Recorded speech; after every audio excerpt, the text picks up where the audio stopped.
తెలుగు రాష్ట్రాల్లో మొక్కజొన్న పంటకు కత్తెర పురుగు ఆశించినట్లు శాస్త్రవేత్తలు గుర్తించారు. గత ఏడాది ఈ పురుగు దాడి వల్ల చాలా మంది రైతులు తీవ్రంగా నష్టపోయారు. ఈ ఖరీఫ్లో వేసిన రైతులు మొక్క మొలిచిన దశ నుండే కత్తెర పురుగు పట్ల చాలా జాగ్రత్త వహించాలి. ఈ పురుగు నివారణకు చేపట్టాల్సిన సమగ్ర సస్యరక్షణ చర్యల గురించి రైతులకు తెలియజేస్తున్నారు జమ్మికుంట కృషి విజ్ఞాన కేంద్రం శాస్త్రవేత్త మహేష్.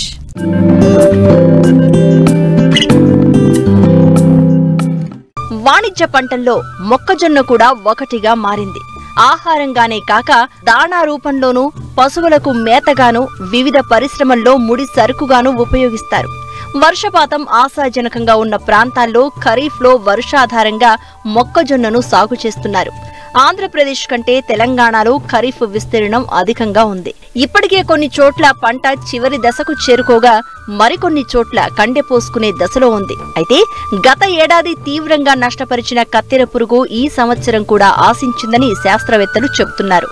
చేలల్లో గుర్తించిన రైతులు వీటి నివారణకు ఎలాంటి సస్యరక్షణ చర్యలు చేపట్టాలో తెలియజేస్తున్నారు కరీంనగర్ జిల్లా జమ్మికుంట కృషి విజ్ఞాన కేంద్రం శాస్త్రవేత్త మహేష్.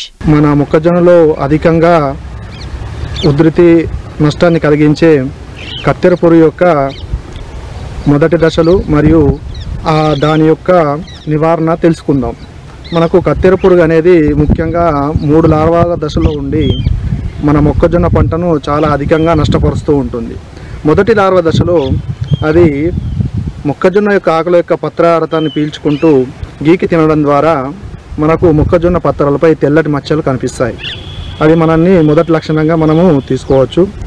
అదే 2 మరియు 3వ లార్వా దశలు మొక్క యొక్క సుడులలో ఉండి రంధ్రాలు చేసుకుంటూ తింటుంది. ఎప్పుడైతే మొక్కజొన్న పత్రాలు విచ్చుకున్న తర్వాత ఆ రంధ్రాలు అనేటివి మనకు కనిపించడం జరుగుతుంది. తర్వాత ఆ మొక్కజొన్న సుడులలో చూసినట్టయితే అది తినడం వల్ల దాని యొక్క వ్యర్థాలు విసర్జితాలు మరియు పచ్చటి రంగులో మనకు కనిపించడం జరుగుతుంది.